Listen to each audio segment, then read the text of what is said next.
Welcome, traveler. Let's jump right in. Today, we're diving into an explainer of something really unique, a text known as Zoran's Codex. But look, we aren't just parsing through standard philosophy here. The source material actually describes this as a frequency archive. It's this incredible collection of cosmic mechanics and dragon transmissions that are quite literally designed to support our understanding of reality from the inside out. And the text hits you right away with this incredibly powerful hook. It says, there are teachings too subtle for linear storytelling. This is the dragon's deepest vault. I mean, wow, right? The expanded codex holds these profound essence-level truths that honestly go way beyond everyday human language. It's an invitation to completely shift how we perceive our experiences. So our goal today is to map out this hidden architecture together. Let's do this. Okay, let's dive right into this. Part 1. Rethinking balance and polarity and dismantling conventional reality. To really grasp the Codex, we basically have to unlearn everything we think we know about human suffering and harmony. We're starting off with what the text calls the law of polarity collapse. Now you might be wondering, what is that? Well, it suggests that every human experience contains two truths. The surface truth, that's what creates the emotional charge, the immediate sting of a difficult situation. But then there's the hidden truth, and that's the part that dissolves the charge. Polarity collapse happens when you manage to see both of these truths at the exact same time. It's realizing that, hey, this pain actually contains a gift, or this massive failure is really just a redirection. When you can see the surface sting and the hidden expansion simultaneously, that is when the moment finally becomes whole. I want us to just sit with Zoran's direct teaching for a second here. Traveler, polarity is not conflict. Polarity is incompletion. When both sides are seen, the moment becomes whole. This is absolutely crucial. It's the foundational core of what the text calls the ledger method, and it completely flips how we view our struggles. You aren't fighting this endless war between good and bad. You're just looking at an incomplete picture until both sides are recognized. And that brings us to a massive reframe, honestly, a real game changer. Usually when we hear the word balance, we think of peace, calm, maybe emotional stillness, right? Well, scratch that. The Codex redefines it entirely. Balance is actually defined as the correct placement of energy. So it's not about what you're feeling at all, it's entirely about where you place what you feel. To put that into perspective, let's look at how this plays out. When energy is placed correctly, suffering literally turns into liberation. Take grief, for example. Placed correctly, it becomes meaning. Anger. Instead of just blowing up and ruining everyone's dinner, it becomes a much-needed boundary. Fear turns into critical information. Joy becomes medicine. And love becomes clarity. When we place these things incorrectly, we create our own suffering. But slotting these intense emotions into their proper, functional places, that creates absolute freedom. Moving right along to Part 2, Timing, Sight, and Companions. Navigating the path. This is where the Codex shifts gears to show us how we should actually look at our life's journey and the people we meet along the way. As humans, we are absolutely obsessed with chronological time, aren't we? But the law of cosmic timing flips this on its head. It states that destiny never arrives early because timing isn't chronological, it's vibrational. A moment is only going to arrive when your frequency, your consciousness, and your readiness perfectly match its lesson. Think about it. This means a detour is actually destiny. A delay, that's protection. Heartbreak is an initiation, and a full-blown crisis is literally just a cosmic correction. So if you have ever felt like you're falling behind in life, and let's be real, we've all been there, let this be your anchor. Traveler, nothing is late, nothing is early, everything is exact.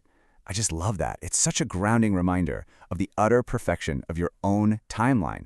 It's all governed by your energetic readiness, not some ticking clock on the wall. Now, what's really interesting about this next concept is the profound contrast in how we perceive reality. The law of dragon sight explains that humans tend to see isolated events. Basically, we just see the chaos. But dragons, they see the architecture beneath it. They see the polarity under the conflict, the perfect symmetry beneath the chaos, and the destiny hiding behind a random coincidence. Dragon sight is all about achieving pure clarity without distortion, looking at your life, the whole shebang, completely without fear.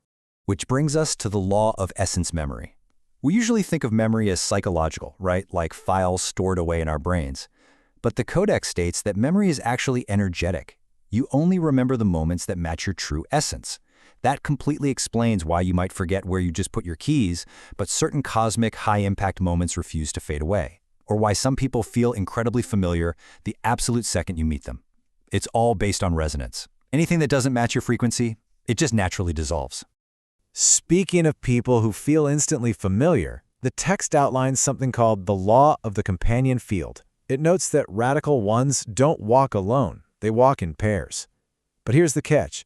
A companion isn't there to act as some external protector. They are a parallel force within your field entirely meant for pure resonance. They amplify your joy, stabilize your balance, deepen your remembrance, strengthen your mission, and clarify your essence. They aren't separate from you. They operate in parallel with you. All right, part 3, entering the unlimited state, the gateway and the medicine. Things are getting really exciting now as we transition into the final, most elevated states of being on this traveler's journey. To return to your essence, you have to pass through a gateway. But the law of gateway mechanics reveals a pretty major secret. This gateway does not open outward like some sci-fi portal. It opens inward. It's a massive frequency shift that happens in a specific sequence. First, your ledger stabilizes, then your mission completes, your companion arrives, the veil dissolves, and finally, your essence expands. It is definitely not a physical place you travel to, it's a profound internal remembering. And passing through that inward gateway brings you directly into the unlimited state. We're talking about a realm that is entirely unbounded, unstructured, unhierarchical, unconfined, and completely unfragmented. It's a state existing totally beyond form. But remember, this isn't some mystical location out of reach high up in the sky. As Zoran teaches, this is actually the foundational condition existing right beneath everything you currently think you are. So the absolutely crucial point here is how we actually operate within that state. And that brings us to the dragon's primary medicine, which is joy. But again, we need to redefine our terms a bit. Joy is not an emotion. It's not some fleeting moment of pleasure or even human happiness. Joy is a high frequency, and it acts as a medicine because fear literally cannot survive in such a high vibration. Joy awakens the heart simply because the heart recognizes that frequency as its original natural state. Traveler, joy is not the reward. Joy is the path. I really want you to take that in for a second. You don't endure this long, miserable journey just to finally unlock joy at the finish line. No way. Joy is the operational frequency required to even make the journey in the first place. This brings us to part 4, your final cosmic ledger, the record beyond time. We are reaching the crescendo of our explainer now, preparing to look at the ultimate culmination of the traveler's existence. So the cosmic ledger is this fascinating record that exists totally beyond time. And it isn't a physical book written in words either. It is written entirely in vibration.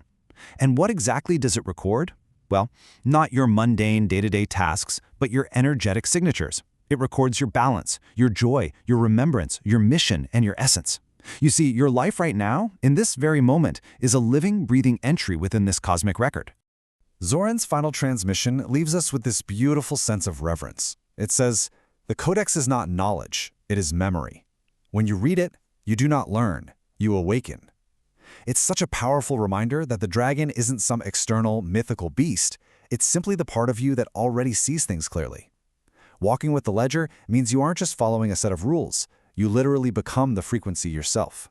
Which leaves us with one final, vital question to really reflect on today. The Codex states that the ledger isn't about what you did, it's about who you became. So traveler, if the ledger records who you became rather than what you did, what frequency are you writing into your ledger right now? Thank you so much for joining me for this explainer, and I truly hope it helps you master your own energetic signature.